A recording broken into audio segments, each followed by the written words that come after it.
Bom, gente, boa noite a todos e todas, né? Com muita satisfação que a gente abre aqui o nosso primeiro fórum de pesquisa, né? O fórum de pesquisa do nosso programa, do programa de pós-graduação em Geografia da UFV, né? A gente convidou para abrir o programa, né? Uma amiga, mas também uma pesquisadora de primeira, é a professora Larissa Lira, né? A professora Larissa, eu vou aqui ler né? A professora Larissa é professora visitante da Universidade Federal de Minas Gerais, da UFMG, é pós-doutora pelo Departamento de Geografia, pelo Departamento da Universidade de Geografia, pelo Departamento da Universidade de São Paulo, doutora pela École de Hautes Études en Sciences Sociales e pela Universidade de São Paulo, e em convênio internacional de dupla titulação. A professora é mestre em Geografia Humana pela USP, bacharel e licenciada em Geografia pela USP. Larissa desenvolve pesquisas na área de História e Epistemologia da Geografia, História e Epistemologia da Geohistória, da Geoeconomia, da Geopolítica e sobre a inserção do Brasil nos estudos globais, de 2005 a 2007. Além disso, né, a Larissa é uma amiga pessoal, faz parte de uma rede, que é uma rede criada há algum tempo, que é a Rede Brasílias, né, a Rede Terra Brasílias, da qual também faço parte, e que congrega estudos nessa área, né, na área de geografia histórica e história da geografia. A Larissa vem se notabilizando aí como uma das pesquisadoras de ponta nesse trabalho em História da Geografia e Geografia Histórica, né? Assim, o trabalho de mestrado dela foi publicado, um belíssimo trabalho, e ela vai apresentar uma parte aí do trabalho de doutorado, né, que é sobre Pierre Monbeng, né? Essa relação da geografia francesa com a geografia brasileira, né? Larissa vem se dedicando muito, uma das pessoas mais dedicadas que eu conheço ao trabalho e à pesquisa. Eu tenho certeza que daqui a algum tempo, ela já é, mas daqui a algum tempo ela vai se transformar numa referência nessa área, quer dizer, ela já é essa referência, mas os historiadores do futuro, né, quando estiverem mapeando esse campo de trabalho, vão inescapavelmente se reportar ao trabalho da Larissa, que é um trabalho de altíssima qualidade. Não é fácil pesquisar a história da geografia, é muito difícil, em função do que ela das questões teóricas e metodológicas que envolvem, né? Quer dizer, não é apenas existe uma história internalista, existe uma história externalista. Larissa dá conta das duas áreas, na verdade. Então, eu apresento a vocês aí uma amiga, uma doutora, pós-doutora, uma pesquisadora de primeira e que abre com chave de ouro esse nosso primeiro encontro, né? E aqui eu tenho que agradecer assim a todos os professores do programa, né? Aqui temos, eu estou vendo aqui André, a Carol e o JJ, e agradecer o trabalho do JJ aqui, é um trabalho maravilhoso aqui na coordenação do nosso mestrado. Larissa, a palavra é toda sua. Bom, boa tarde a todas e todos. Obrigada, Léo, por essa apresentação calorosa. Espero merecê-la efetivamente. Só o tempo, na verdade, vai falar, vai demonstrar. Bom, para mim é uma honra estar fazendo essa conferência de abertura no primeiro fórum, né, do programa de pós-graduação em Geografia. Quero parabenizar vocês por essa conquista, por essa luta, e desejo que vocês tenham uma excelente continuidade desse programa. Queria agradecer o convite feito pelo Leonardo, né, pelo Léo, que é um professor e pesquisador que eu admiro muito, além de um amigo, e também a equipe que parte dela eu acabo de conhecer, o JJ, o André, a Carol.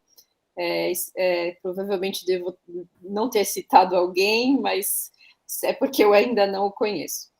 Bom, esse trabalho que eu vou apresentar hoje, vou aqui colocar uma apresentação de tela desde já.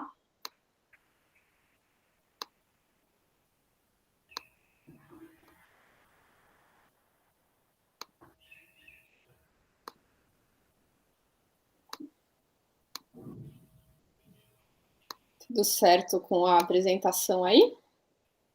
Perfeito, Lara. Muito bem. Certinho.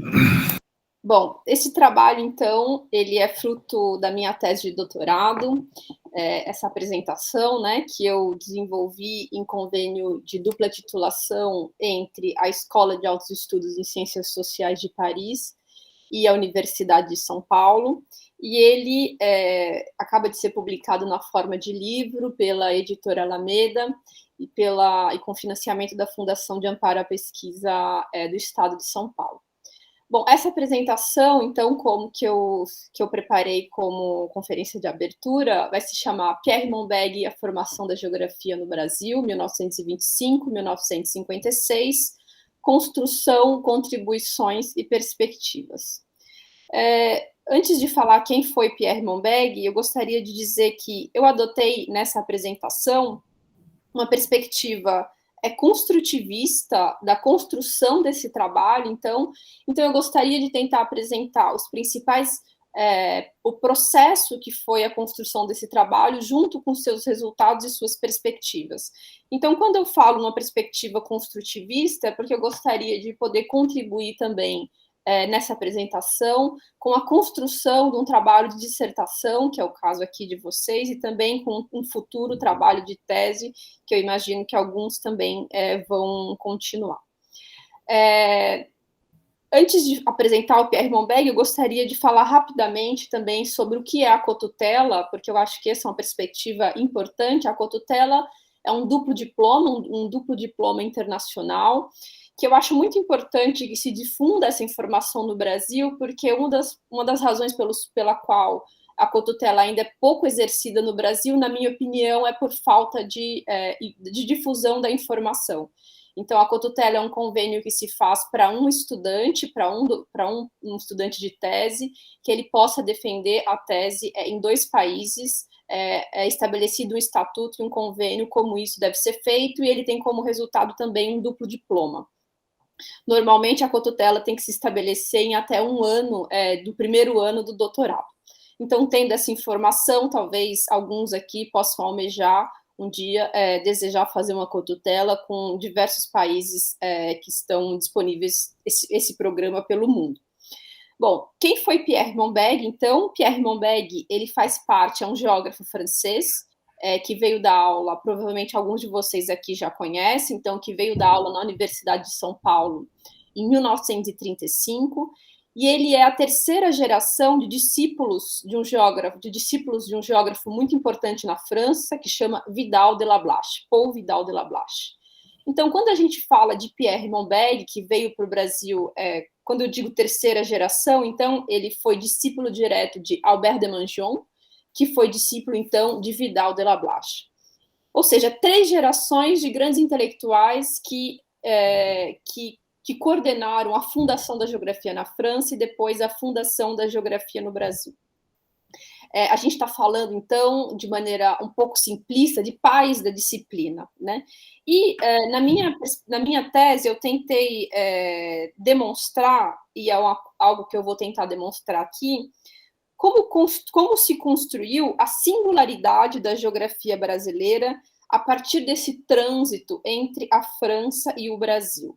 A minha hipótese de pesquisa, que foi guiada pelo meu método, e eu já vou falar como isso foi construído, era que a metodologia que se construía na França não poderia ser a mesma metodologia que se construiu no Brasil. Haveria uma singularidade da geografia brasileira, até porque os espaços em que essas geografias nasciam e depois se desenvolviam no Brasil eram muito diferentes. Então, a França, um país antigo, pequeno, peninsular, denso em cultura, e o Brasil, um país enorme, continental, relativamente pouco ocupado do ponto de vista demográfico, e que vivia a ascensão do seu capitalismo tardio, digamos assim. Então, eu tentei entender a singularidade da geografia brasileira a partir desse trânsito da geografia francesa para a geografia do Brasil. Eu dividi a minha apresentação em 3 partes, então, como o subtítulo já sugere, construções, contribuições e perspectivas. Dividi a apresentação ao estilo francês, porque na França, quase como uma obsessão, todas as apresentações são divididas em 3 partes, que é o próprio movimento do raciocínio, né? Então, construções. Antes de tudo, eu gostaria de dizer que esse trabalho, que um trabalho de mestrado, bem como um trabalho de doutorado, ele deve ser pensado como etapas de um grande projeto. Então, em primeiro lugar, acho que todo estudante se coloca a pergunta: qual é o seu grande projeto de pesquisa, né? E quais são as etapas que vão permitir chegar a esse projeto?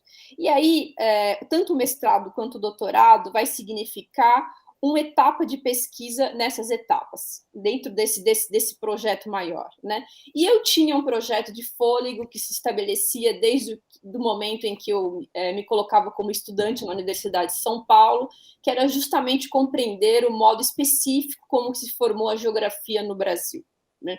Então, dentro desse grande projeto, eu me coloquei algumas etapas de pesquisa, e vocês vão perceber que essa etapa começa na França, quando Vidal de la Blache ainda nem era geógrafo, era um historiador do Mediterrâneo, e vai se desenvolver até o momento em que ele forma os seus principais discípulos, e o discípulo Pierre Monbeg vai chegar aqui no Brasil. Ora, então, com esse grande projeto e estabelecido algumas etapas, então eu situei o meu mestrado, digamos assim, quase na pré-história da geografia, quando Vidal de la Blache ainda era um historiador do Mediterrâneo, e depois vai se tornar um geógrafo, e depois vai formar discípulos, e o meu doutorado eu localizei, então, no momento em que um dos seus principais discípulos vem para o Brasil, e aqui eu circulei ali o Pierre Monbeg, vem para o Brasil desenvolver uma geografia moderna nesse país. Então, a pergunta geral era como se forma a geografia brasileira, quais são as suas especificidades.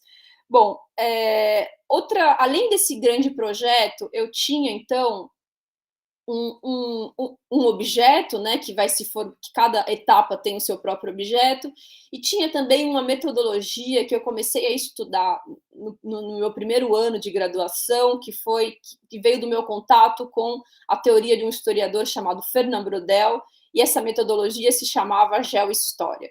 A geohistória era uma geografia histórica, ou seja, uma história que se desenvolve ancorada no espaço, o espaço tendo uma determinação fundamental nessa história, e são os tempos longos, é a história mais longa, porque a história espacial é a história mais longa das temporalidades históricas, ou seja, dos ritmos históricos, e é também a história mais larga dos espaços em seu conjunto, da circulação pelo mundo.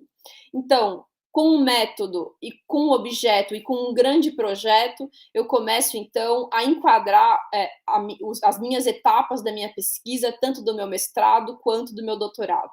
Ou seja, eu faço um enquadramento largo da França ao Brasil, do Mediterrâneo ao Brasil. É importante dizer que a metodologia, e eu acho que é importante também do ponto de vista da construção do trabalho de vocês, é algo que vocês estudam ao longo de toda a sua vida. Então, trabalhos similares aos quais vocês estão desenvolvendo é aquilo que vai servir como uma estrutura da pesquisa, uma metodologia, então, não só do ponto de vista teórico, mas também de trabalhos similares empíricos, vai perseguir vocês ao longo da pesquisa. É nesse momento também que eu passo a estudar, então, o francês, né? Na graduação, eu me dedico, então, a ampliar o escopo de línguas, tanto do ponto de vista da lei, principalmente do ponto de vista da leitura, num primeiro momento. Bom, mas no mestrado, então, eu me posiciono no passo atrás desse grande projeto, bem atrás até, e eu vou estudar, então, a pré-história, digamos assim, da formação da geografia no Brasil, através de um estudo que são os estudos do Mediterrâneo, sobre o mar Mediterrâneo, do Vidal de la Blache. Eu não me senti autorizada, então, a falar da França do Vidal de la Blache, talvez por um artifício intelectual de que eu falaria melhor do Vidal de la Blache do ponto de vista dos espaços do Sul, né? Então, o Mediterrâneo do Vidal de la Blache era visto para mim como uma perspectiva do Sul, que era inclusive anterior à França, desse pai da geografia francesa. Eu achava que os geógrafos franceses poderiam falar melhor da França do Vidal de la Blache do que eu. Então, eu fui estudar o Mediterrâneo do Vidal de la Blache. A geohistória me levava a estudar os enquadramentos largos, as grandes transições, né? Então, as periferias desse processo, onde o novo estava sendo construído em ato, né? Então, o Vidal aprendia, saindo da condição de historiador e indo à condição de geógrafo nos seus estudos, através dos seus estudos do Mediterrâneo. Então, o Vidal aprendia a fazer geografia com o Mediterrâneo e eu, na etapa do mestrado, também aprendia a fazer geografia com o Vidal. O Mediterrâneo, então, foi para mim a oportunidade de discernir princípios básicos da geografia do Vidal de la Blache, de maneira que eu consegui, imagino, compreender a especificidade desse grande teórico da geografia francesa. E aí eu acho importante dizer que a descoberta científica é principalmente um processo de discernimento, de separação, de tirar os elementos de confusão, né? Então, quando a gente descobre alguma coisa, a gente descobre alguma coisa na sua especificidade. E o método Vidal de la Blache, então, eu tento aqui organizar os princípios metodológicos do Vidal de la Blache. E esses princípios metodológicos eu coloquei em 3 principais eixos. Uma relação ecológica do homem com o meio ambiente, então, processo de adaptação. Uma acumulação histórica, que eu chamei de causalidade estratigráfica, que, então, os fatos econômicos e sociais se acumulam como camadas de um solo ou como camadas de cebola ou de um relevo, se acumulam desde do solo até camadas superiores, mediados por um conceito que ele chama de gênero de vida, que é exatamente onde há a primeira transformação do meio ambiente. Então, os homens se formam, por exemplo, como caçadores, como coletores, como pastores, como nômades ou como agricultores. Então, isso é o gênero de vida para o Vidal de la Blache. Então, era uma relação que era de acumulação estratigráfica, de estratos de realidade que vão se acumulando desde o solo e passam pela mediação do gênero de vida, como também era uma relação de extensão. Então, a evolução dos processos, elas eram também do ponto de vista da circulação e do movimento sobre o globo, também mediado por essa mediação principal, que é o gênero de vida. Então, com essa perspectiva, eu percebia as principais causalidades do raciocínio do Vidal de la Blache, que era justamente a causalidade ecológica, né, essa relação de adaptação, a causalidade estratigráfica e de extensão. E pode parecer simplista, mas essa é, para mim, toda a maneira, é quase como uma síntese de como Vidal de la Blache pensa a geografia, não como uma dimensão de um espaço que entra no processo social, mas um espaço sobre o qual se acumula e sobre o qual se estendem os processos do ponto de vista da circulação. O Vidal de la Blache também possuía uma geografia econômica, e eu vou dizer isso porque o Pierre Monbeg vai desenvolver principalmente uma geografia econômica no Brasil, e ele vai dizer, então, que o espaço natural gera um espaço regional que gera um espaço econômico, e aí a gente tem a ideia de região para ele, que também é uma ideia muito importante. Além dessas causalidades que eu desenvolvi, ele também divide o espaço, né? E a região é uma divisão do espaço. Então, primeiro a gente tem, por exemplo, a região natural, que é a região física, né? Que a gente tem, por exemplo, na sua condição de solo, da sua condição do solo, do clima ou da vegetação, sobre o qual se desenvolve o que ele chama de um pays, ou uma pequena região, né? E ele vai dizer, então, a repartição das cidades pequenas obedece a uma espécie de ritmo regido pelas comodidades de circulação, corresponde mais ou menos às distâncias que são possíveis de superar pelos meios de então, de ir e voltar em um dia. Em resumo, uma pequena região é uma região em que se pode ir e voltar em um dia através da circulação com os meios disponíveis. Ele está se falando de uma região antiga, uma região arcaica, então através do animal ou da energia motora do próprio homem, dos pequenos carros, digamos assim.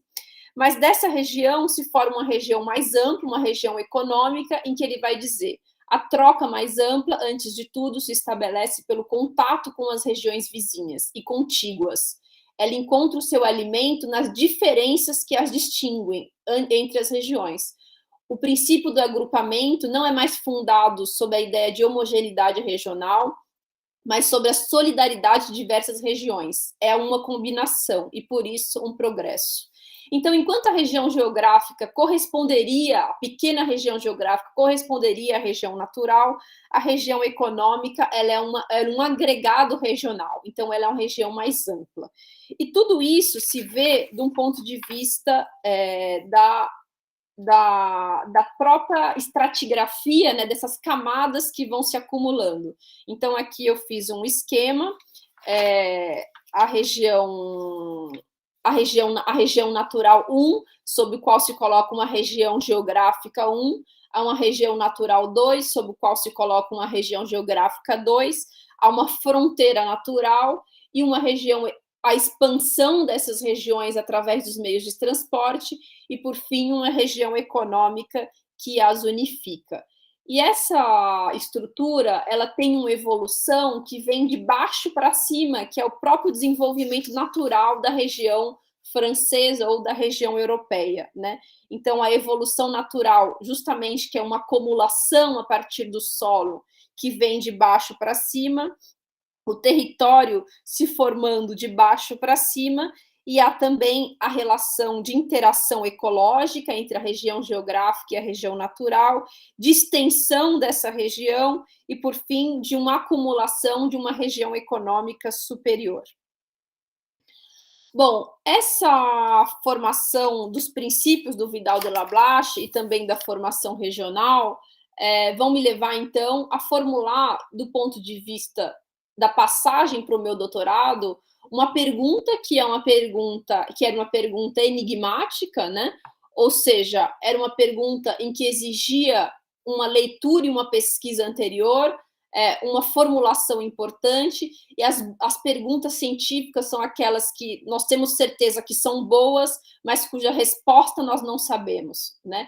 Então, essa é a pergunta que a gente pode garantir, digamos assim, que nos dá um bom resultado do ponto de vista da pesquisa. Então, a minha metodologia também contribuía com o tipo de formulação dessa pergunta, né? Então, a pergunta que eu me coloquei no começo do meu doutorado era desconfiando, então, que essa teoria do Vidal de Lablache, essas causalidades principais do Vidal de Lablache, elas não eram necessariamente válidas para o Brasil, ou melhor, elas eram válidas, mas com algum tipo de especificidade, né? Então, cheguei a uma ideia de que haveria uma especificidade da geografia brasileira, formula-se, então, uma pergunta e outras hipóteses de que o espaço brasileiro levaria a outro tipo de geografia, e com isso eu tentava pesquisar a especificidade da geografia brasileira. A pergunta, então, finalmente era: essa geografia elaborada no Mediterrâneo, um espaço marítimo e entre terras, peninsular, denso em cultura, poderia ser transferida ao Brasil, um espaço tropical, continental, vazio, entre aspas, porque a gente sabe hoje que não é vazio, mas eles achavam que era vazio, entre outros atributos territoriais? Então, essa era a pergunta que eu queria responder para tentar compreender a singularidade da geografia que se formava no Brasil. E foi essa pergunta, então, que eu defendi na entrevista de entrada da Escola de Altos Estudos em Ciências Sociais da França. Essa pergunta, naquela época, pareceu até um pouco inusitada para a própria banca que me entrevistou. Bom, então, passo então para a parte de contribuições. O Pierre Monbeg, então, chega ao Brasil querendo estudar justamente essa geografia econômica brasileira. Então, o estudo que o Pierre Monbeg se coloca como objetivo era a Franja Pioneira Paulista. E o que é a Franja Pioneira Paulista? A Franja Pioneira era justamente o avanço do café, no início no fim do século XIX, o que era entendido também como a área de incidência do mercado global. Então, era o avanço do mercado no processo de conquista do espaço brasileiro. Era um processo, então, de colonização econômica desse espaço. Em outros termos, ele está falando também do nascimento de um capitalismo brasileiro e de a construção, consequentemente, de uma nação moderna como fruto desse capitalismo em fins do século XIX. Então, o Vidal de la Blache era influenciado, o Pierre Monbeg era influenciado pelo aquilo que eu disse, que ele tinha como base do Vidal de la Blache, mas ele também se influencia por um geógrafo americano chamado Isaiah Bauman, em que ele estudou o nascimento do capitalismo nos Estados Unidos como uma frente pioneira, ou seja, um capitalismo que vai se formando no processo de avanço pelo espaço. Então, não é um capitalismo estável, não é uma região estável, como Vidal de la Blache tinha visto do ponto de vista da França, uma evolução natural de baixo para cima, mas é um capitalismo em movimento, é um capitalismo que avança pelo espaço. E o Brasil, aqui à direita, tem um mapa da franja pioneira do avanço do café feito pelo Pierre Monbeg, e aqui abaixo um mapa do Isaiah Bauman sobre as últimas franjas pioneiras no mundo, que está à beira, aliás, da Primeira Guerra Mundial. É um mundo politicamente fechado, mas alguns países ainda têm franjas pioneiras, ou seja, espaços de avanço, né? Então, esse capitalismo que nascia tardiamente é um processo de luta contra o espaço, como a natureza. Os homens vão então avançando como numa guerra, e o Isaiah Bauman teorizou isso para os Estados Unidos como uma frente, como se fosse um exército, e o Pierre Monbeg percebe que no Brasil o processo é de maior instabilidade e prefere não dar o nome de frente, mas prefere dar o nome de franja, justamente para demonstrar esse processo de desorganização da frente, que na verdade é típico de um país subdesenvolvido. Bom, o Monbeg percebe, ao chegar ao Brasil, que são necessários ajustes na epistemologia clássica da geografia francesa. Então, Monbeg percebe que o tipo de formação regional que o Vidal tinha formulado do ponto de vista da geografia econômica, naqueles princípios causais que eu estabeleci, não era exatamente o que ocorria no Brasil. Bom, e pela minha pergunta e com as minhas hipóteses, digamos assim, que eu também estava aberta a observar essa singularidade, essa alteridade que se desenvolvia no Brasil. Então, a minha pergunta, a minha hipótese e a minha bibliografia iam me ajudando a seguir esse caminho, que era um caminho de construção de outras perguntas e de segmento de outras pistas, né? E aqui eu digo uma coisa, faço uma digressão construtivista, digamos assim, para vocês que são estudantes de pós-graduação. É sempre muito importante trabalhar em paralelo o material empírico e a bibliografia complementar. Nunca fazer um separado do outro, porque sempre um ilumina o outro, mas eu vou voltar nesse ponto. Bom, ao chegar ao Brasil, o Monbeg percebe que são necessários ajustes na epistemologia da geografia clássica. E aqui, por exemplo, num exemplo bastante interessante, ele percebe que o desenvolvimento do espaço francês e europeu no Brasil era inverso. Ou seja, o Brasil nasce conectado ao que para o Vidal de la Blache era uma superestrutura, ou seja, uma estrutura acima, né? O capitalismo que nasce na Europa, que vem de baixo para cima e que, digamos, é uma estrutura acima das outras estruturas civilizacionais e culturais. Então, o Brasil nasce dessa superestrutura, né? Nasce desse topo desse edifício. Então, ele percebe, então, que o desenvolvimento mais dinâmico do Brasil, ele se dá, então, de cima para baixo. É como se o mercado global capturasse, então, o Brasil de cima para baixo, né? Porque ele é um desenvolvimento superestrutural do desenvolvimento natural europeu. Ao mesmo tempo, ele percebe também que o Brasil é uma fronteira aberta, em que o fenômeno econômico avança e está em movimento. algo que o Vidal de la Blache não tinha visto nas regiões europeias e francesas, que são bastante instáveis. Aqui a gente tem um mapa da franja pioneira, tal qual como ela avança no final do século XIX, começando em São Paulo, seguindo para Campinas e irradiando para diversas regiões do oeste paulista. Aqui no sul de Minas você tem provavelmente Minas, né, servindo de apoio a esse movimento e a esse nascimento desse capitalismo no final do século XIX no Brasil e em São Paulo. Bom, então, enquanto o Vidal falava de uma formação francesa estratigráfica, que eu simplifiquei um pouco a estrutura que eu já tinha apresentado antes, mas uma geografia física mediada por uma adaptação feita pelo gênero de vida, né, aquelas estruturas básicas da economia, pastores, agricultores, nômades, coletores, pescadores, enfim. Então, uma geografia física mediada na Europa, né, mediada pelo gênero de vida, sob o qual se constrói uma geografia agrária, uma geografia urbana, uma geografia econômica, uma geopolítica e o mercado global e o próprio capitalismo. Então, ele chega no Brasil, então, por cima, e aqui ele praticamente tem um choque direto, quase direto, com o gênero de vida tropical. Então, ele percebe que enquanto a formação regional francesa se dava de baixo para cima, no Brasil ele se dá de cima para baixo, e é essa superestrutura que dinamiza o território.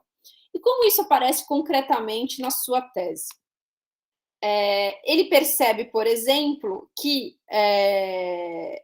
há uma dualidade, por exemplo, entre o conceito de sítio e situação geográfica. Aqui, por exemplo, nós temos a situação da cidade de São Paulo, como ela se relaciona com o seu entorno. Então, enquanto o sítio ele está relacionado à ideia de localização, né, de fertilidade, de contato com o solo, então é uma localização absoluta. A situação é uma localização relativa, ela está relacionada não com as características do lugar, mas com a relação de outros lugares. Então, por exemplo, um geógrafo carioca lembrava que nas monografias clássicas francesas da geografia econômica, então o Raul Blanchard também era um discípulo do Vidal de la Blache, os geógrafos econômicos que estão contemporâneos ao Monbeg na França estão estudando sempre, em primeiro lugar, as características do sítio geográfico. Então, quais são a fertilidade, qual é o clima, qual é a característica do solo. E o Monbeg, percebendo que no Brasil a superestrutura do mercado era mais importante, ele propõe uma inversão metodológica e propõe aos seus alunos começarem sempre pelo estudo da situação. Então, a superestrutura do mercado e a sua situação importava mais do que a estrutura do meio geográfico e, portanto, do seu sítio. Então, ele inverte, ele diz que no Brasil a situação das cidades acabava sendo mais importante do que o sítio. Por exemplo, nessa situação ele fala, por isso, em primeiro lugar, convém analisar a evolução do espaço. Porém, eu diria, as etapas não mais apenas de sua formação, mas de sua progressão, o ritmo e as circunstâncias dessas etapas. Então, ele está aqui mais ou menos dizendo que mais importante do que a formação da cidade em si seria como essa cidade progride numa rede de relações que é muito mais ampla do que determina as características do seu solo. Então, o avanço do mercado global, ele privilegia, então, as cidades bem posicionadas, mais do que, ou seja, os pontos bem posicionados numa rede que ele constrói a partir das ferrovias, mais do que uma cidade, digamos, cujo sítio seja favorecido e que possa ser autossuficiente. Bom, então, o capitalismo pioneiro brasileiro, para o Pierre Monbeg, é um capitalismo superestrutural. O Brasil, para o Pierre Monbeg, é uma sociedade construída de cima para baixo. Porém, apesar de começar pela sua superestrutura, o Pierre Monbeg, como um bom geógrafo regional, analisa também esse capitalismo considerando os condicionantes naturais, mas pontualmente. Ou seja, essa região econômica, ela se conecta com o solo, com as características do solo, de um ponto de vista pontual, o que ele chama, por exemplo, de nó da rede ou um istmo, né? Fora isso, então, a evolução no Brasil, ela não é aquela evolução vidaliana de baixo para cima, mas é uma evolução de cima para baixo. Fora isso, é uma formação, é também um capitalismo superestrutural e é uma formação regional em avanço. Ela está em movimento, e eu já vou dizer como que ele explica esse movimento. Uma das perguntas básicas da tese do Monbeg é tentar explicar por que a franja pioneira surgiu no Vale do Paraíba, foi para o norte, mas não seguiu em direção a Minas Gerais, inflexionou em direção ao oeste e depois ao Paraná. Então, o que ele quer explicar na tese dele, porque a franja pioneira e esse capitalismo global seguiu esse caminho. E aí ele vai dizer que as franjas pioneiras e o avanço do mercado global continuam a serem determinadas pelo clima e pelo relevo residualmente, mas, na verdade, elas simplesmente buscam enclaves territoriais, que são a Terra Roxa, e eles buscam construir uma rede de relações colocada dentro da ferrovia. Bom, aqui eu faço uma digressão para falar sobre essa perspectiva de construção da tese, e aqui eu digo para vocês, abro um parênteses para dizer, então, que a pesquisa ela é sempre baseada na construção de perguntas. Então, a minha pergunta era qual a especificidade da geografia no Brasil? E essa pergunta ela deve sempre que ser atacada de diferentes perspectivas. O material empírico que você tem, no meu caso, eram fontes de arquivos, né, e textos do Pierre Monbeg. No caso de outros trabalhos, poderiam ser o trabalho de campo. A metodologia também guia as respostas possíveis para essa pergunta, e a bibliografia complementar também guia para outras perguntas. Desculpe, a bibliografia guia para outras respostas. E com essa rede de perguntas e, digamos assim, possibilidades de ataques a ela, você vai formulando novas perguntas. Bom, então, para voltar, eu já mostrei, então, como ele viu o capitalismo da franja pioneira como uma superestrutura, e agora eu vou falar um pouco com a construção do Brasil como uma construção social de cima para baixo, e agora eu vou falar um pouco como ele via essa formação regional em avanço. Aqui não vai dar para vocês entenderem muito bem, mas eu fiz uma tabela demonstrando quais as características físicas que diminuíam, que do ponto de vista tropical, diminuíam em Minas Gerais, por exemplo, pluviosidade aumentava em direção ao Paraná, intensidade de precipitações que diminuíam no Paraná e aumentavam em Minas, diminuição da umidade que diminuía no Paraná e aumentava em Minas. Então, uma série de características do solo que iam fazendo com que o capitalismo fosse desviando dos obstáculos para se colocar do ponto de vista desses enclaves territoriais que ele via na Terra Roxa e na possibilidade de criar caminhos através do Planalto, ele foi se desviando de Minas e foi seguindo em direção ao Paraná. Bom, isso para dizer, então, que o capitalismo brasileiro, ao contrário de um capitalismo francês que nasce de uma estrutura ecológica e social que vem de baixo para cima, esse capitalismo superestrutural brasileiro, ele não é que ele deixe de se relacionar com o ambiente, mas ele encontra enclaves encontra enclaves ambientais que permita ele criar caminhos e uma rede de relações nesse ambiente tropical. Então, não é que o capitalismo deixe de se adaptar ao ambiente, mas não há uma transformação profunda do meio tropical. E essa é uma das conclusões que o Pierre Monbeg chega. Então, o capitalismo brasileiro usa o meio ambiente de maneira seletiva, desvia dos obstáculos, ele procura lugares com características específicas, recursos, ou como, por exemplo, a Terra Roxa, para criar possibilidades de conexões e desvia desses obstáculos tropicais, né? E em função dessas características dessa economia capitalista específica, se forma uma economia tipicamente capitalista e outra economia não tipicamente capitalista ao seu redor. Então, não há uma transformação profunda do meio tropical, ele continua a ser um sistema superestrutural, uma sociedade construída de cima para baixo, mas ele é também, e aqui a gente vai entrar na parte do movimento dele, ele é também cíclico, ou seja, ele vai sendo determinado pela demanda do mercado global, os seus ascensos e os seus declínios.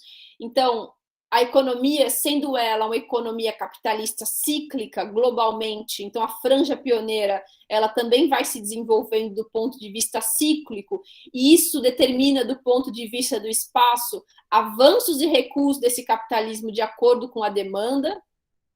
Esse capitalismo ele é aberto, porque ele contém, então, um desequilíbrio que o leva sempre a avançar em busca de novas terras, já vou explicar melhor esse ponto. Então, ele considera os condicionantes do meio físico e geográfico na base, como, por exemplo, mas do ponto de vista pontual, ou seja, a questão do esgotamento dos solos e das terras roxas é muito importante, mas mais importante ainda é a renovação da demanda no mercado global, fazendo com que esse capitalismo avance para novas terras. É também um tipo de movimento instável, cujo o maior resultado é o avanço do mercado global na franja e, do ponto de vista da retaguarda, um mercado interno e uma metrópole, uma metrópole paulista, o urbano, vai se formando na retaguarda desse processo. Então, o Monbeg elabora uma lógica específica para pensar o Brasil. Então, o Monbeg demonstra existir no Brasil um outro tipo de formação regional, diferente da formação regional que se via na França. Então, ele constrói uma geografia regional colonial, uma geografia regional em movimento, uma geografia regional em que a geografia econômica está avançando sobre as terras e é instável e não estável como a geografia francesa via a estrutura econômica naquele momento. Fora isso, é esse capitalismo superestrutural, cíclico, aberto e instável. Bom, por que ele se refere a esse tipo de estrutura do capitalismo? Porque ele percebe que a franja pioneira, então, por todos esses condicionantes que eu já expliquei, pelo seu enclave específico com a terra roxa, pela conformação de redes e de caminhos que vão avançando, desviando de Minas Gerais e entrando no Paraná, e pela sua forte vinculação com o mercado global, ela é extremamente instável, cíclica, e ela faz avanços e recuos no território. Aqui eu fiz um texto, um esquema que eu desenvolvi para um artigo publicado na França, e eu vou traduzir aqui rapidamente para vocês. Então, o Pierre Monbeg descreve esses avanços e recuos da franja pioneira paulista. Então, por exemplo, evolução da franja pioneira em 1890. O que acontece? Ao desenvolvimento da via férrea, do porto e um primeiro ciclo da franja pioneira e nascimento de uma vila nova. Aqui eu vou traduzir rapidamente de maneira livre. Assim, na aurora do século XX, entrando em plena produção gigantesca das plantações, entram em plena produção gigantescas plantações, cuja distribuição geográfica corresponde de maneira impressionante à das terras roxas, em direção ao Paranapanema, em direção ao Rio Grande e até o Rio Paraná. As vias férreas impulsionaram a franja pioneira para frente. Situação 2, evolução da franja pioneira em torno de 1900, então 10 anos depois. O que está acontecendo? O mercado global esfriou, e a demanda do mercado global esfriou, as terras roxas se esgotaram e houve um retorno da franja pioneira à cidade anterior, à cidade velha.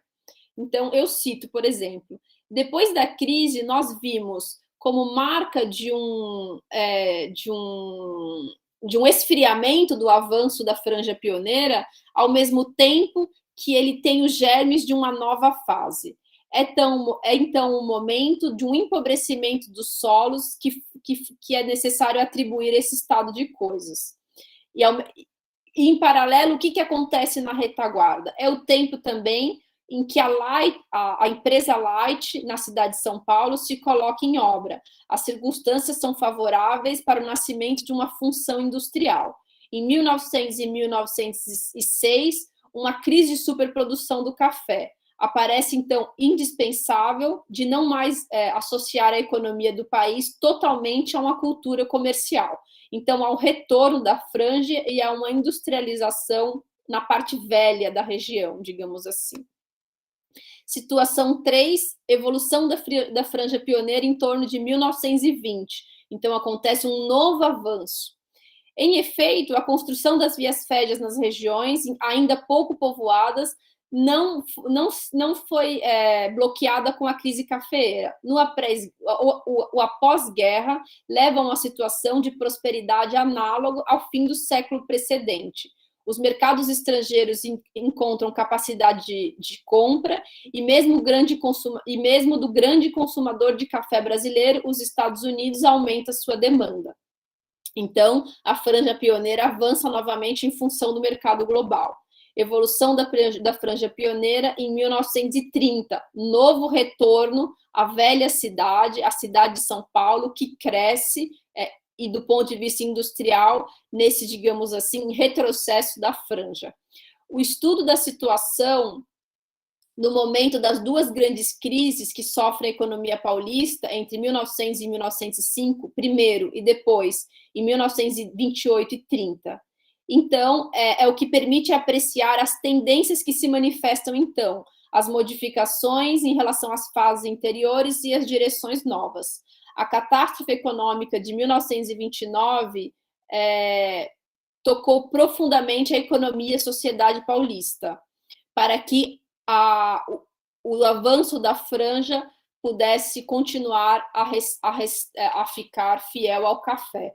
Então, você vê a demanda do mercado global e as crises fazendo esse capitalismo avançar e recuar no espaço do Oeste Paulista. Em resumo, ao contrário daquela estrutura do Vidal de la Blache de uma organização regional instável, o que você tinha no Brasil era uns ciclos de ação e retroação da franja no território, né? Então, você tinha uma formação regional econômica instável e em movimento. Vou inverter aqui a ordem da apresentação, só para finalizar esse raciocínio. Então, ao se confrontar com o terreno, o Pierre Monbeg inventa uma lógica. Estava nascendo uma geografia com características do próprio Brasil. Então, o principal resultado encontrado por Monbeg era que o capitalismo ele era superestrutural, ele moldava a sociedade de cima para baixo, desculpa, e aqui tem um erro, e ele era também uma estrutura instável e em movimento que avançava e recuava no território.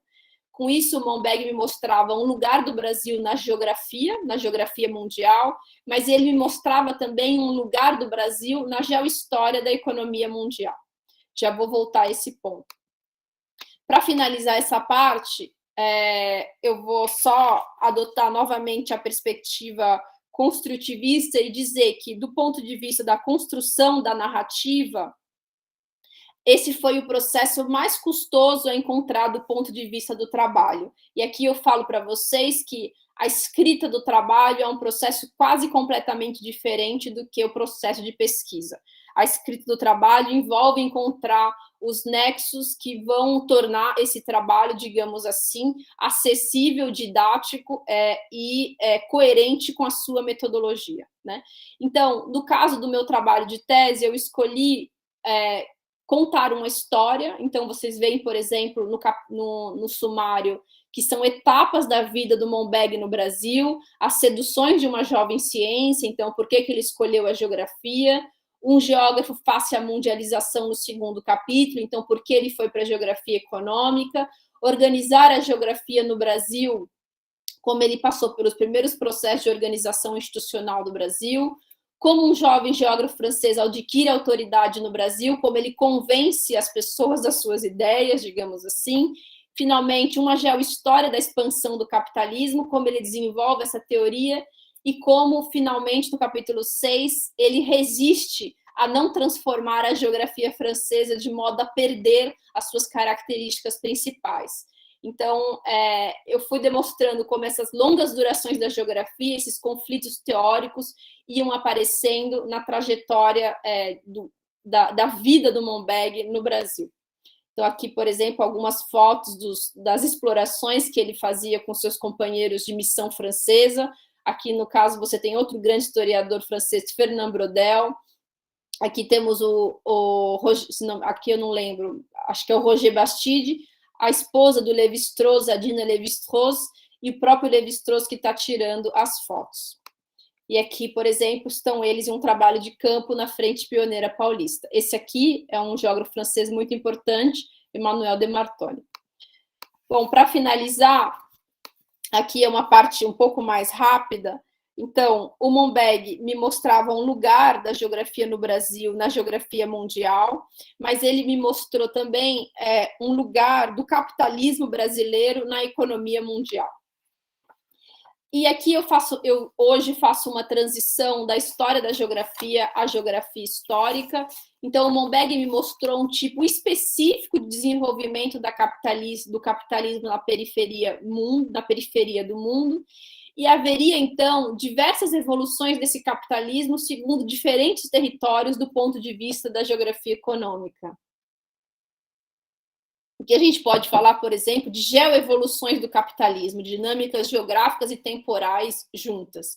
Então, o capitalismo na Europa era uma evolução de baixo para cima. Aqui eu fiz um exemplo para vocês verem como não é só o capitalismo brasileiro que possui uma forma e uma territorialidade, mas um outro historiador que compartilha, digamos assim, desse pensamento regional, vai falar que o capitalismo no leste asiático, no leste asiático é um enclave intersticial, ou seja, ele não domina todo o território, e o capitalismo no Brasil é uma superestrutura de cima para baixo. E aqui eu vou me ater a essa questão superestrutural só para finalizar com alguns exemplos. Então, cada forma econômica encontra um desenho geográfico específico pelos territórios. Ora, essa hipótese de trabalho de que há um capitalismo superestrutural está me permitindo hoje fazer uma releitura sobre a formação do Brasil. E de alguma maneira, eu encontro pistas dessa formação desse capitalismo superestrutural no Brasil para me ater a um aspecto do que o Monbeg retratou no seu trabalho, em obras como, por exemplo, do Caio Prado Júnior, quando ele fala, por exemplo, eu cito: isso porque o capitalismo, na sua expressão integral, isto é, com todas as componentes econômicas e sociais que configuram na Europa ou nos Estados Unidos, não ocorre no Brasil. O que temos é uma superposição de formas capitalistas que atingiram e contaminaram mais ou menos profundamente a economia brasileira. Então, aqui nós vemos, por exemplo, pelo termo superposição e contaminaram mais ou menos profundamente essa ideia de camadas, de estratigrafia, de uma formação superestrutural que chega de cima para baixo. Aqui vou fazer uma citação do próprio Léo, que fez uma palestra recentemente na Terra Brasilis também, e que me deu essa pista de como a própria ideia de adaptação do Vidal de Lablache, do gênero de vida tropical, aparecia também na obra, por exemplo, do Sérgio Buarque de Holanda. Então, eu cito: não há a menor dúvida que o livro Raízes do Brasil, de Sérgio Buarque de Holanda, privilegia, evidentemente, a interpretação diacrônica da formação do território e da sociedade, a interpretação histórica, né? No entanto, uma questão eminentemente geográfica perpassa praticamente todos os capítulos: a adaptação de uma cultura adventícia a um meio geográfico que lhe era estranho. Então, essa ideia de adaptação de meio ambiente, de próprio gênero de vida tropical do Vidal de Lablache, que eu acabei falando um pouco, mas esse capitalismo superestrutural encontra esse gênero de vida tropical indígena e é desse conflito que se trata o nascimento da nossa civilização, também aparece no Sérgio Buarque de Holanda. Por fim, o próprio sociólogo Florestan Fernandes usa essa metáfora da superestrutura, desse capitalismo que vem por cima e que vem de fora, para falar um pouco do que se ergue no Brasil nesse momento. Então, eu cito: o capitalismo monopolista não eclode nas economias periféricas, rompendo seu próprio caminho como uma força interna irreprimível que destrói as estruturas econômicas arcaicas ou simplesmente obsoletas, dimensionando e reciclando o que deveria ser preservado e forjando suas próprias estruturas econômicas e extraeconômicas. Então, isso ele não faz. O que ele faz? Vindo de fora, ele se superpõe como o supermoderno ou o atual ao que vinha de antes, ou seja, o moderno, o antigo ao arcaico, aos quais nem sempre pode usufruir e com frequência precisa conservar.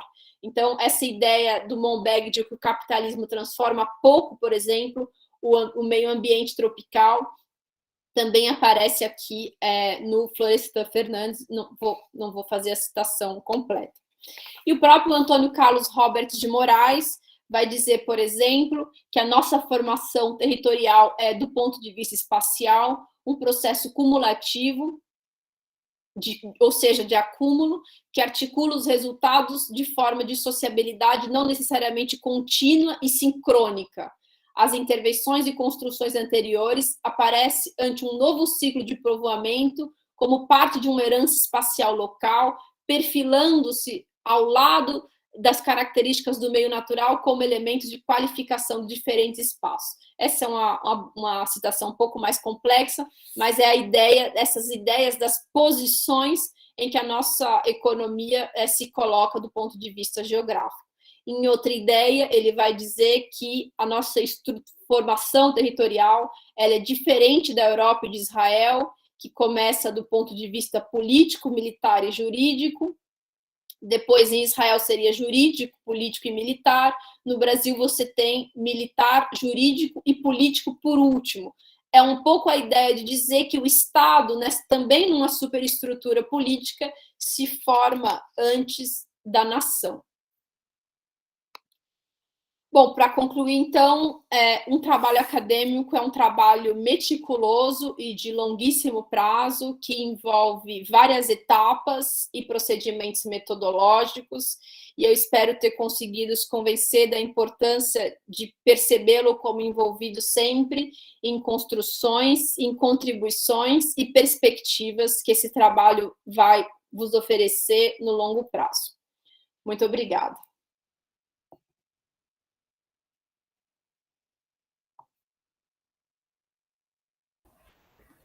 JJ, você quer falar? Não, Léo, por favor, você pode conduzir.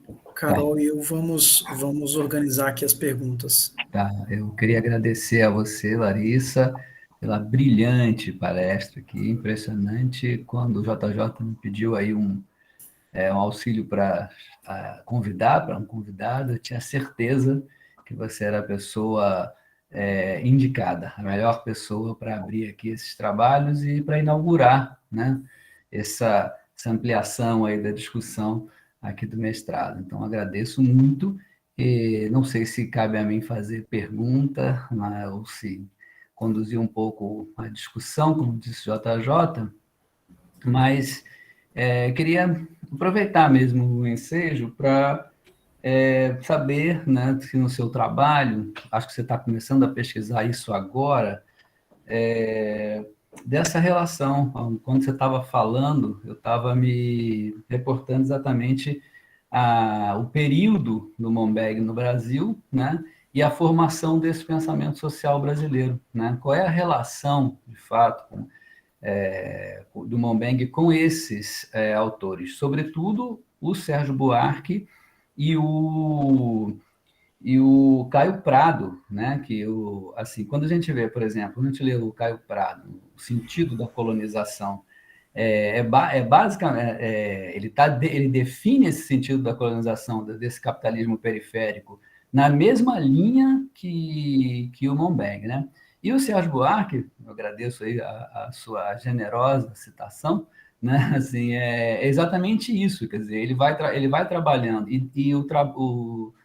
as obras posteriores do Sérgio, né? As obras posteriores a Raízes do Brasil, que é Monções, que é Caminhos e Fronteiras, é a expansão do Planalto Paulista, na mesma linha também no Monbeng, né? Só que pensando aí, exatamente esse conceito de adaptação, né? Como esse homem branco ele foi se adaptando, ele foi usando daquilo que era uma cultura local, uma cultura de populações indígenas, né? Por exemplo, o Sérgio Buarque fala o uso da rede, as canoas chatas, canoas que davam para 40 pessoas para subir os rios, né? O trocar o trigo pela mandioca, né? Assim, e agora você também citando o Florestan, né? Se havia a minha pergunta é exatamente se você descobre, né, descobriu nas suas pesquisas um contato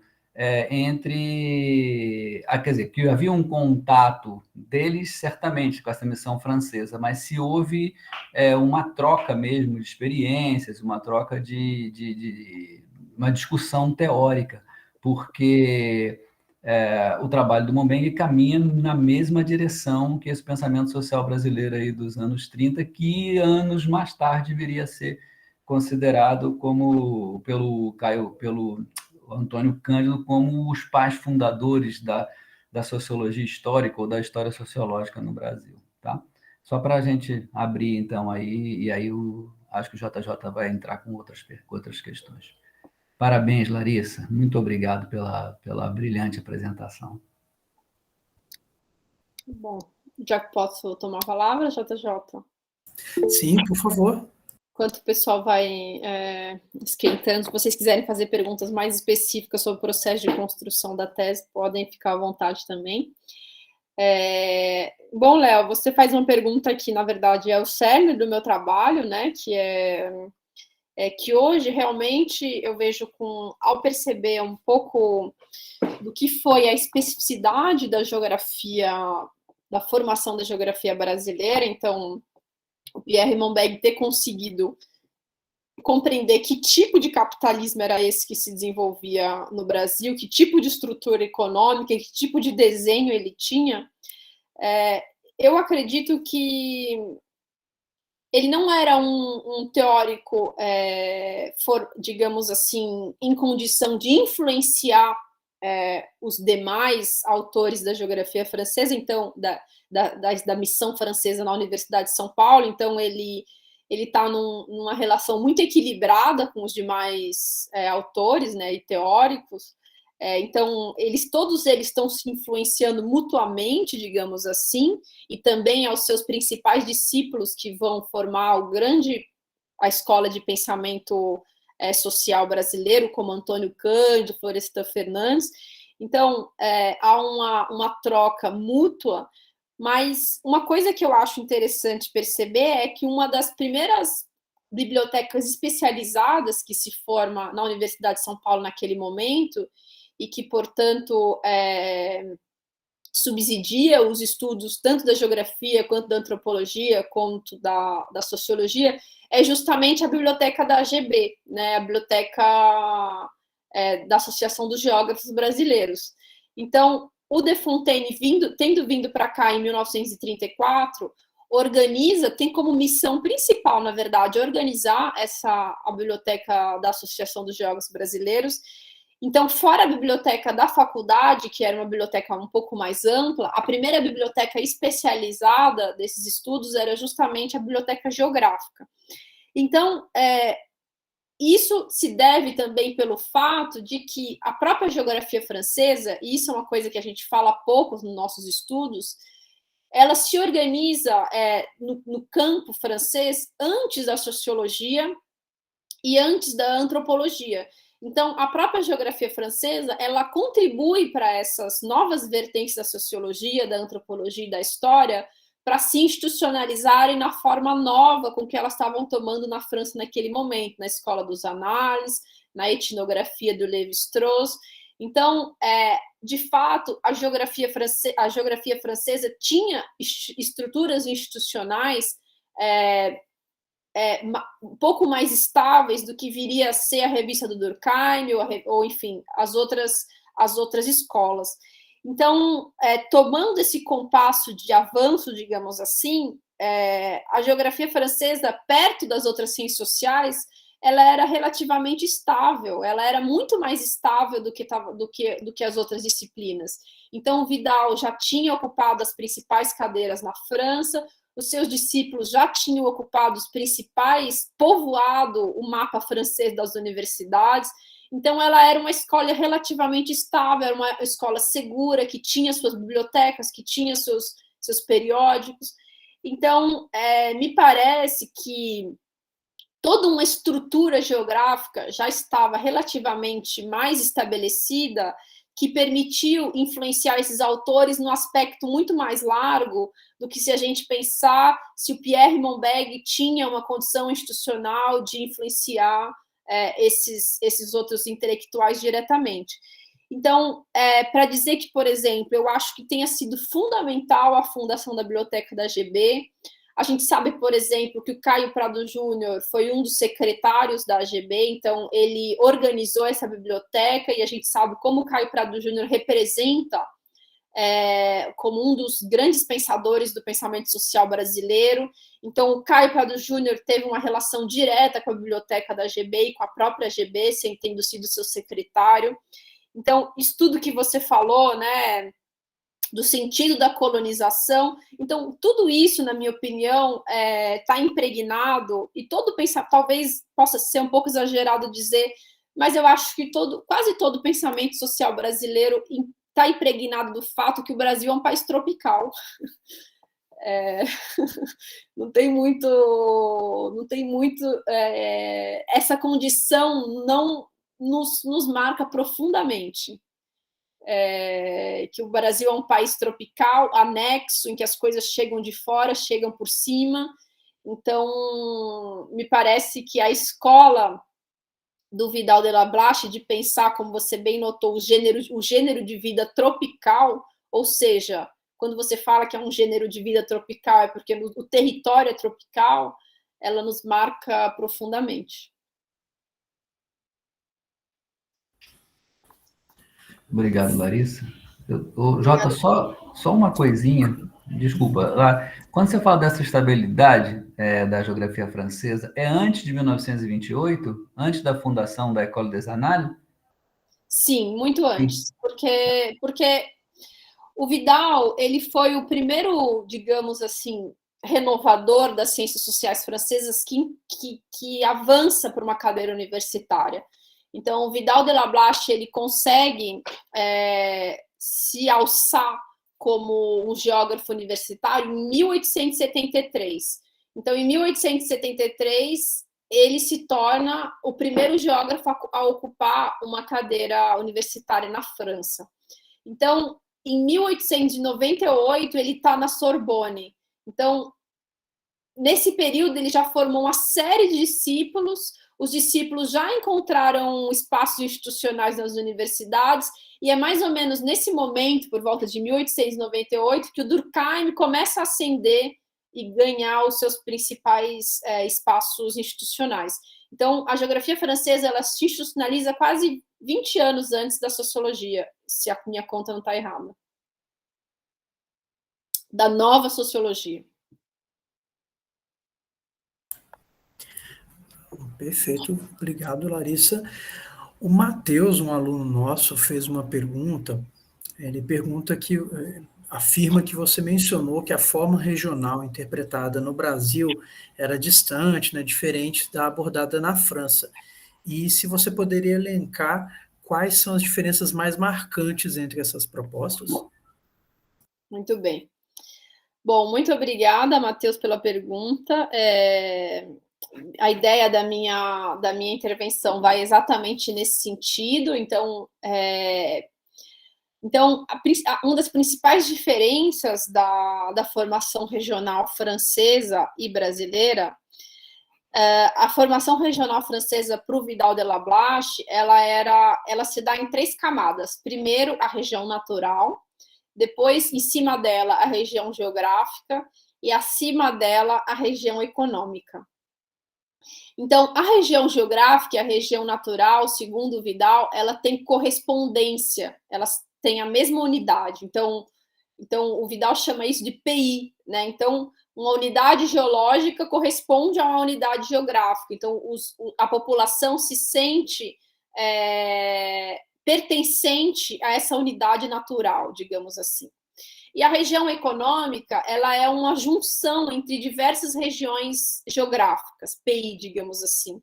Então, ela articula. Então, a região econômica, ela coloca a sua cidade exatamente na fronteira entre 2 regiões geográficas e gera essa articulação, por exemplo. Essa região econômica, então, tanto a região geográfica quanto a região econômica, para o Vidal, a região natural é o ambiente físico. A região geográfica, ela é acima dessa região natural, ela é uma unidade de cultura. Então, é uma cultura envolvida nesse ambiente geográfico, né? E a região econômica é uma unidade de circulação, mas é uma unidade de circulação relativamente estável, ou seja, ela é uma unidade de circulação, então, os produtos que circulam, digamos assim, a economia que circula no interior dela. A região econômica brasileira, diferentemente dessa região econômica francesa, que podemos simplificar teoricamente, é uma região fechada, a região brasileira ela é uma região, então, que, em primeiro lugar, então, teria a região natural do Brasil. Essa região geográfica, na verdade, ela ainda não se formou, então, porque a região econômica do Brasil se forma por cima, então é uma região que se forma por cima, então essa região econômica é uma região aberta brasileira, porque esse capitalismo está avançando na fronteira, né? Então, e aí, por exemplo, Pierre Monbeg percebe, e a gente sabe disso muito bem, que as cidades no Brasil elas são todas formadas ao longo da ferrovia, né? Então, a ferrovia vai passando e vai formando a rede urbana e a cidade. Então, muitas plantas no Brasil, até hoje, de cidades no interior do Brasil, vão se formadas ou ao longo da ferrovia ou da estrada, né, da estrada rodoviária. Então, no Brasil, essa região geográfica ela é uma unidade de circulação econômica mais aberta. Ela está em avanço, ela está sempre procurando novas terras, novas economias, novos recursos a explorar. E a região geográfica que estaria intermediária à região natural e à região econômica, na verdade, na época do Pierre Monbeg, ela ainda não existe. Ou seja, essa unidade cultural, digamos assim, que compacta o meio ambiente e a região econômica, no Brasil não existe. Então, é como se naquela época, né, talvez hoje a gente já possa dizer que existam culturas que são fruto desse desenvolvimento, né? Mas naquela época, principalmente no Oeste Paulista, onde se avançava aquele capitalismo naquele momento, essa região geográfica cultural ela era ausente. Toda a região ela era em função da economia e da ferrovia, ao ponto que o Pierre Monbeg chegou a usar como sinônimo de região econômica no Brasil, ele chamava também de região ferroviária, ou seja, uma região que está totalmente em função da ferrovia.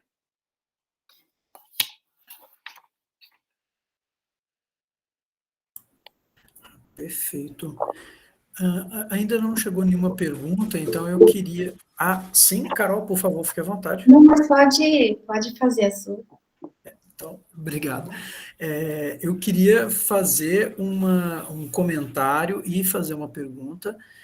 Primeiro, que eu acho interessantíssimo esse aspecto que Larissa aborda, e é engraçado que a gente pode ver essa sobreposição, né, de formas diferentes de explorar o território com facilidade, quando você pensa que hoje em dia a gente tem um avanço do desmatamento, um avanço da pecuária, um avanço de agricultura em cima de solos que são muito pobres, e não tem uma fertilidade natural que garante ali aquele exercício de atividade, né? Mais por conta de uma pressão externa que conduz a uma conformação do espaço. Eu acho isso muito interessante, que a gente consegue ver isso palpável, né? E como é que isso altera bastante a dinâmica de uso da terra. Aí, Larissa, eu queria, aproveitando que tem bastante gente, vários alunos aqui, que você fizesse alguns apontamentos sobre quais são os principais entraves e dificuldades e dicas que você pode dar sobre pesquisas documentais, né? Eu acho que quando a gente faz uma pesquisa que está baseada em artigos, por exemplo, que são muito recentes, é muito fácil. Você vai lá, faz acesso ao Cielo, acesso ao Scopus e consegue fazer uma revisão sistemática com facilidade. Quando você trata de documentos mais antigos, né, às vezes isso pode ficar um pouco mais difícil de conseguir executar. E como você faz isso com maestria, eu queria que você pudesse colocar alguns apontamentos para os alunos, por favor. Bom, muito obrigada, JJ. JJ, eu chamo você JJ porque está aí no nome JJ. E, olha, seu comentário me deixa até emocionada, porque eu fiz teoria, né, da geografia através da história, e quando você fala que você consegue ver realmente esse avanço da exploração econômica, muito em função dos interesses externos e pouco em função, digamos assim, do sítio, né, da própria estrutura do solo, eu acho que era exatamente isso que o Pierre Monbeg nos ensina como uma estrutura da formação do Brasil, né? Então, esse Brasil que vem cujos interesses econômicos não são exatamente locais, mas são externos ao que seria um desenvolvimento da nossa economia nacional. Que aí acho que seria outro desenho no território, seriam cidades localizadas em sítios favoráveis a elas, né? E não enclaves econômicos que tiram recursos do território e que envolvem e que mandam para fora através dos eixos de circulação, né? Então, fico muito contente com o seu comentário, porque o meu tipo de trabalho empírico não é exatamente esse de fazer o trabalho de campo. Então, quando vem alguém que faz trabalho de campo e que fala que dá certo, eu fico feliz. Mas sobre a questão dos arquivos, eu acabei falando pouco do ponto de vista dos estudos na palestra sobre essa questão dos arquivos, mas eu vou usar os arquivos como exemplo, que foi a sua pergunta, mas vou falar do ponto de vista mais global também, que os arquivos, do ponto de vista da história da geografia, eu adotei uma postura que eu acho que funcionou muito bem, inclusive a minha orientadora de tese francesa pedia muito para eu salientar isso no prefácio do livro, porque foi uma estratégia que deu muito certo. Eu tentei trabalhar os arquivos da maneira mais extensa possível. Ou seja, eu não estudei apenas os arquivos do Monbeg. Eu estudei todos os arquivos onde pudesse haver um Monbeg aparecido lá solto. Então, quando, por exemplo, eu encontrava uma carta do Monbeg no arquivo do Monbeg direcionada ao Caio Prado Júnior, eu ia para o arquivo do Caio Prado Júnior. Quando eu encontrava uma carta do Monbeg direcionada a Brodel, eu ia no arquivo do Brodel. Então, eu não me fiei ao arquivo organizado, digamos assim, do Fundo Pierre Monbeg no Instituto de Estudos Brasileiros. Então, eu tentei fazer o mapa mais vasto possível de todos os lugares onde o Monbeg podia, eventualmente, ter deixado algum registro. Então, por exemplo, isso eu acho que é um princípio importante do ponto de vista arquivístico, porque muitas vezes as pessoas pensam que tem um fundo organizado sobre o Caio Prado Júnior no Instituto Brasileiros e, portanto, isso vai me dar todas as respostas. Na verdade, não é bem assim, porque às vezes é justamente nessas margens que você consegue pintar todo o cenário como ele está acontecendo, né? Então, por exemplo, eu fui fazer para dar um exemplo, eu fiz uma parte aqui na França, então eu fui nos arquivos do reitorado da França, ou seja, ver os currículos que o Pierre Monbeg aprendeu na época de estudante. Então, eu fui nos arquivos diplomáticos franceses, então, as cartas que ele trocava com os diplomatas, fui nos arquivos da AGB, às vezes nem são arquivos organizados, são documentos que estão jogados em algum lugar e que você fala, não, mas eu quero ver o que tem e tal. Então, fui nos arquivos da AGB para ver o que o Monbeg tinha organizado por lá, inclusive achei manuscritos dele lá, realmente não organizados.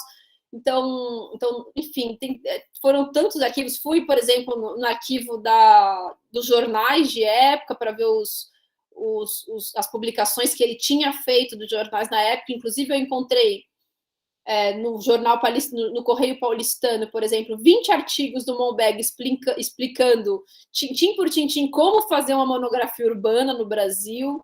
Então, então você vê que, às vezes, o arquivista que organiza um arquivo específico, ele não dá conta de organizar todo o espectro, digamos assim, onde poderia aparecer. Então, o arquivista é um pesquisador como você, então não necessariamente ele deu conta de todo o espectro.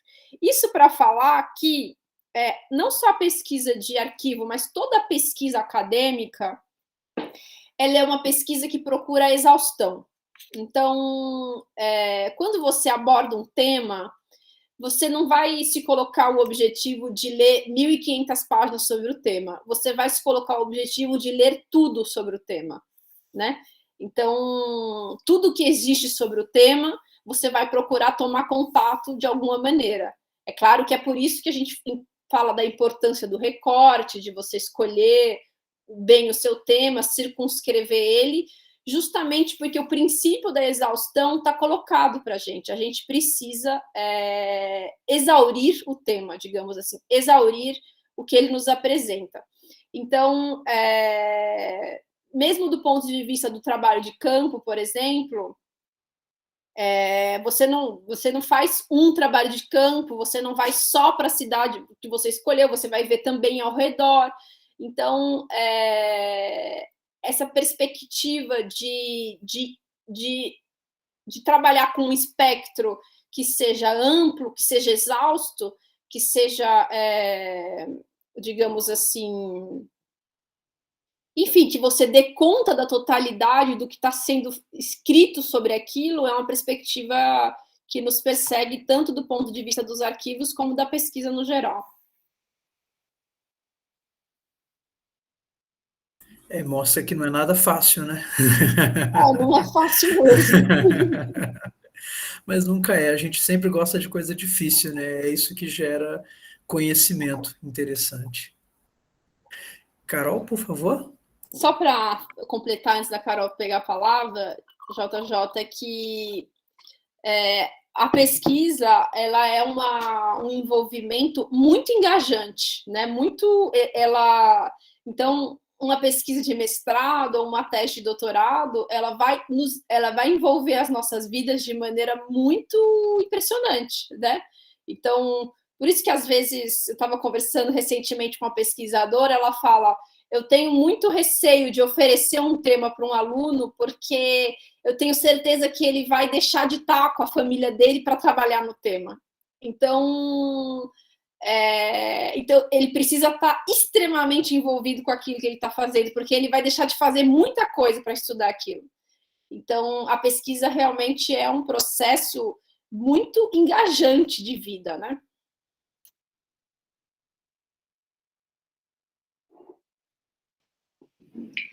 Maravilha.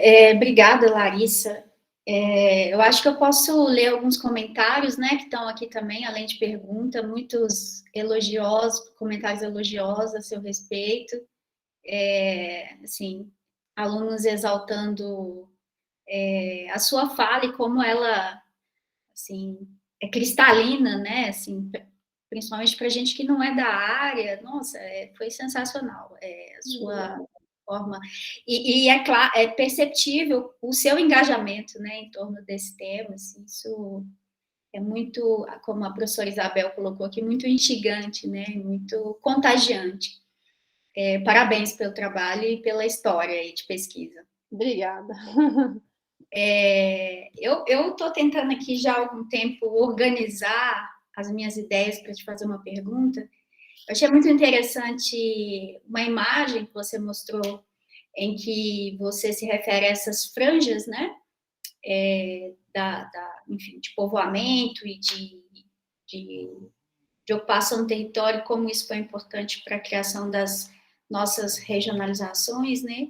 E eu achei muito interessante que a gente tinha vetores, né, que claramente estavam postos e que, ora, esses vetores mudavam de sentido, a depender de, enfim, atravessamentos ali econômicos e por questões que diziam pouco, eu acredito, diziam menos a capacidade de suporte da paisagem natural do que a fenômenos que eram, sobretudo, externos, né? E aí o papel do colonialismo como esse chicote que estava ali meio que dando um pontapé, enfim, e atravessando, né, essas frentes.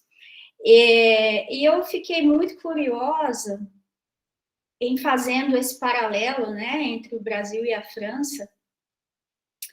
E você trouxe que lá existia esse processo da região econômica sustentado em outros processos anteriores, outros ciclos, né, se é que a gente pode dizer assim, mas eu percebi que, para além do processo de constituição espacial, havia uma temporalidade envolvida, né, na formação dessas camadas.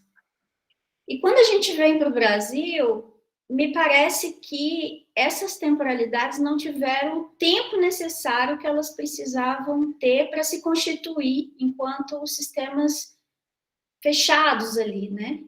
E eu queria que você falasse um pouco disso. Obviamente que esse sentido, aí pensando lá na física, nesse vetor que vem de cima para baixo, ele é hegemônico, né? Então, o espaço a paisagem natural, ela não é estruturante, ela é mais, ela é vista mais sob um ponto de vista utilitarista, Exato. mais conveniência. E eu queria que você falasse dessa temporalidade, que eu acho que tem muito a ver com o processo histórico brasileiro mesmo, né? De construção sociocultural brasileira. Bom, muito obrigada, Carol. Achei que você fez uma interpretação aí brilhante do que foi colocado. Fico feliz que você tenha conseguido fazer essa leitura. Bom, é muito interessante isso que você coloca. Realmente, as nossas paisagens naturais, você usa uma frase que não poderia ter sido melhor, né? Elas não são estruturantes da nossa organização espacial e econômica, né? Então, realmente, são determinações mais utilitárias, são determinações outras do que o nosso ambiente, com as possibilidades naturais que ele realmente tem, né? Então, para falar um pouco dessa temporalidade, acho que você coloca muito bem um aspecto, inclusive, difícil, mas o fato é que o Monberg percebe que o tempo no Brasil é cíclico. Então, a história, a gente nem sempre, nem toda a história é cíclica, a nossa história né? Porque é como que, porque ela é muito determinada justamente pelas demandas do mercado global. Então, enquanto você tem outras economias nacionais, como a França, por exemplo, que tem uma economia externa com os impulsos, digamos assim, naturais, os impulsos internos organizam a economia, ela está muito menos sujeita às variações cíclicas do que a nossa. Então, a nossa história, ela é muito mais cíclica, digamos assim, do que histórias que se desenvolvem numa temporalidade interna, né? Então, a nossa história é cíclica. E eu acho que isso tem uma determinação muito forte, inclusive do ponto de vista político. Eu acho que isso tem reverberações muito amplas do ponto de vista da nossa organização institucional, enfim. Isso na verdade, nem foi o Pierre Monbeg o primeiro a dizer, na verdade foi o Caio Prado Júnior, né, que tem essa ideia de ciclo, mas o que implica também é que os nossos espaços, eles são abandonados antes de se desenvolver, né? Então, é como se ele dissesse para a gente que quando aponta-se um processo de desenvolvimento, aponta-se um processo de desenvolvimento, o ciclo logo muda, avança, há um esgotamento do solo, ou uma nova demanda do mercado mundial, e a modernização do território, modernização entre aspas, porque, como você bem nota, é uma questão colonial, ela avança para outras terras. Então, antes da gente passar por um lento processo de desenvolvimento, nosso próprio território, ou ele ganha uma dinâmica nova, ou ele perde a dinâmica que ele tem. Então, esse processo de cíclico do território, ele também tem uma consequência importante do ponto de vista da nossa organização espacial e econômica. Para não dizer também que, e aí eu citei pouco isso, mas eu poderia falar agora também, quando ele fala, por exemplo, que a franja vai, quando tem demanda do mercado externo, você tem avanço da franja, quando tem recuo do mercado interno, você tem o recuo da franja, ou seja, ele está nos dizendo também que o nosso trabalhador, ele se enraiza no território, não exatamente no processo de ida, mas apenas no processo de volta. Então, quando as regiões envelhecem, começam a surgir as indústrias e começam a surgir a policultura, então começa a surgir um ambiente mais de desenvolvimento local. Então, olha que curioso, no Brasil, quando o capitalismo avança, o que tem é a extração. Quando o capitalismo recua, e aí começa um processo de desenvolvimento. Ora, teve uma aluna dele, a Miss Lecoq Miller, que calculou mais ou menos quanto tempo durava nesse ciclo para que uma cidade, que era uma cidade nova, passasse a ser uma cidade velha e passasse a ter um desenvolvimento industrial e uma policultura no esquema das franjas. Segundo a Alice Lecoq Miller, isso demorava mais ou menos 50 anos. Então, depois que a cidade era uma franja pioneira, ela levava mais ou menos 50 anos para desenvolver uma pequena indústria e uma pequena policultura e uma pequena propriedade. Se a gente for pensar de 50 anos no fim do século XIX, às vezes a minha hipótese é que esse atraso de 50 anos é fundamental do ponto de vista do subdesenvolvimento. Então, porque se a gente for ver, os Estados Unidos estão desenvolvendo a franja pioneira mais ou menos no mesmo período que a gente. Com a diferença é que a franja pioneira deles, o desenvolvimento estava avançando junto com a franja. Enquanto a nossa, o desenvolvimento só acontecia na retaguarda da franja. Bom, por uma série de circunstâncias, ou seja, nos Estados Unidos a terra foi distribuída, então, de fato, você tem um avanço com pequena propriedade, aqui a gente tem um avanço com latifúndio, então a pequena propriedade só acontecia na retaguarda. Então, bom, para dizer também que a questão da temporalidade, nesse momento que a gente está vivendo, de virada do século XIX para o início do século XX, pode ser também o descompasso que a gente vive que nos leva ao subdesenvolvimento. E, bom, fora que a conquista espacial do nosso território ela é muito mais lenta do que foi a conquista norte-americana. Então, até a década de 60, na verdade, então desde o final do século XIX até a década de 60, a ideia de um espaço ocupado, ela plenamente ocupado, é claro que naquela época o ocupado era a ideia de desmatamento, né?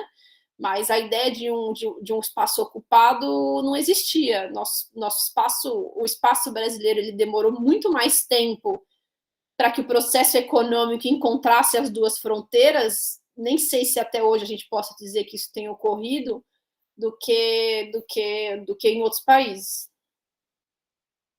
E isso é uma questão de temporalidade, né?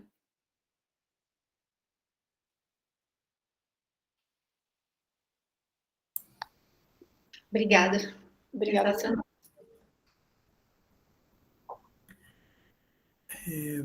Nós não temos mais nenhuma pergunta, e talvez pelo adiantado da hora a gente possa encerrar, para com que Larissa possa descansar. Larissa, ela está na França, então tem um pouquinho de hora de, de diferença do nosso fuso horário.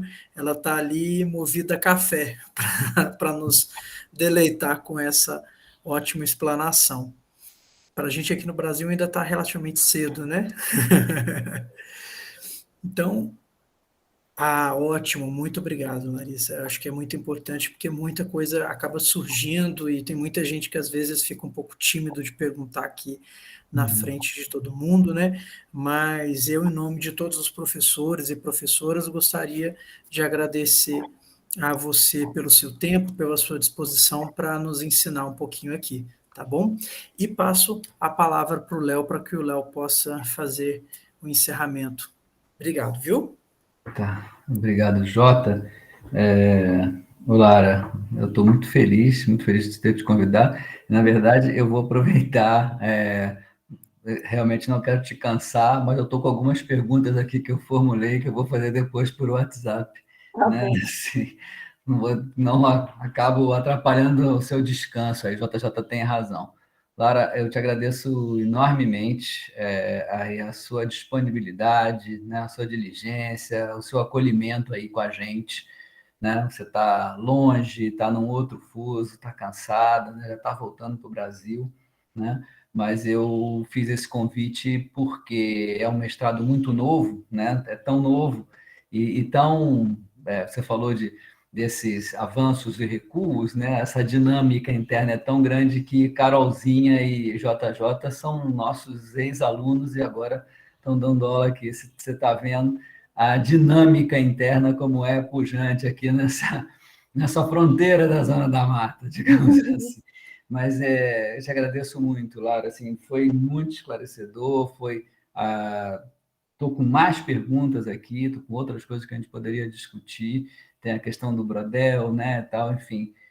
Acho que você foi a pessoa mesmo, caiu como uma luva aqui na abertura desses trabalhos. Acho que todo mundo aprendeu muito, está todo mundo muito feliz e a gente espera contar contigo numa próxima oportunidade, né? Quem sabe pessoalmente, né? Vamos esperar que no próximo ano, né, a gente possa te convidar para vir aqui no presencial, brilhantar a todos com o seu conhecimento, sua dedicação ao trabalho, que é de fato impressionante.